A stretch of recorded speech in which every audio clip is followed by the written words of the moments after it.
You know, one of the greatest things about art is that it can teach you how to see the beauty all around you, even in common places. That's what we're going to look at today, a scene that you might otherwise walk past, but when art transforms the way that you look at things, you notice all the beauty.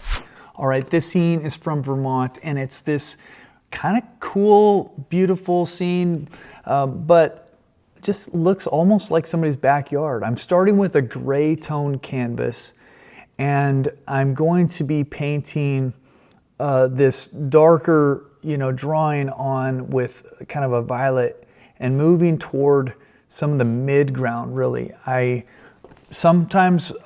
honestly usually start a little closer to the foreground, but I want to establish the darks, and the darkest area in this painting pretty much is that tree line.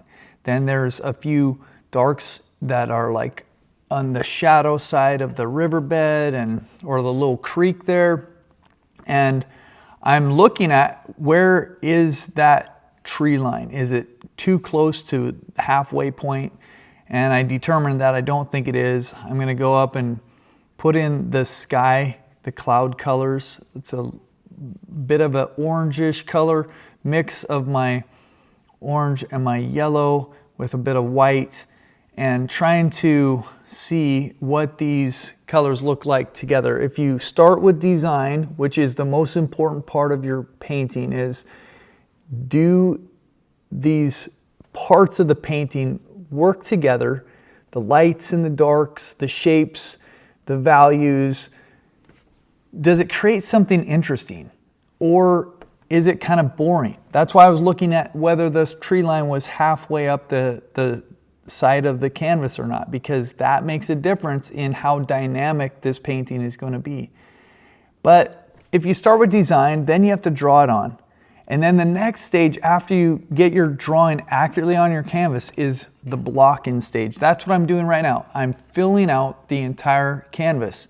I'm putting on the local colors, like the basic color that I see in the reference photo. And I'm trying to get it in there as accurately as I can, but I'm not trying to make all the shapes have a lot of form. I'm not doing a lot of refinement or adjustment. I'm gonna do that in the next stage. That's where adjusting comes in. That's the longest stage, but this stage is still the block-in. And you need to get the block-in done, or it's hard to see how everything works together. A lot of times I've made decisions when I am still in the block-in stage, and I'm not able to see everything quite clearly because I don't actually have everything covered, and I can't see how the colors relate to each other or the values relate to each other. But you can see that in this grass area in the middle, I'm trying to have a little bit of darker areas and a little bit of lighter areas. And of course, down at the bottom in the water, I will do the kind of gradation that I like to do, where I'm showing a little bit of this getting lighter as it moves up toward the horizon line. As we move toward the sky, I'm gonna make the water and even the land get a little bit lighter. It's gonna reflect more of the light. And we know that in this scene here, we're looking toward, it seems to me, the setting sun. It could potentially be a sunrise. This is from my Paint Across America challenge, and I did not take this photo. I gathered photos from people who were members or wanted to participate. And so this is from somebody else, and I don't know if this is evening or morning. I've always imagined it being evening. But do you see how bright this nice color? I'm mixing up a white with phthalo blue, and this is creating a very colorful blue.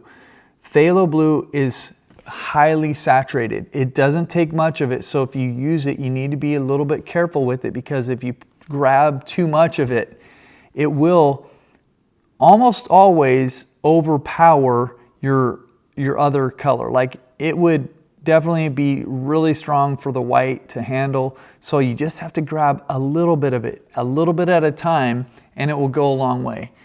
In the sky, I like phthalo blue because you can have a light value, but still see a fairly vibrant blue color. if you're mixing up something like ultramarine blue, the blue is already more dull and a little bit more muted. So the more white you put into it, it looks less and less blue.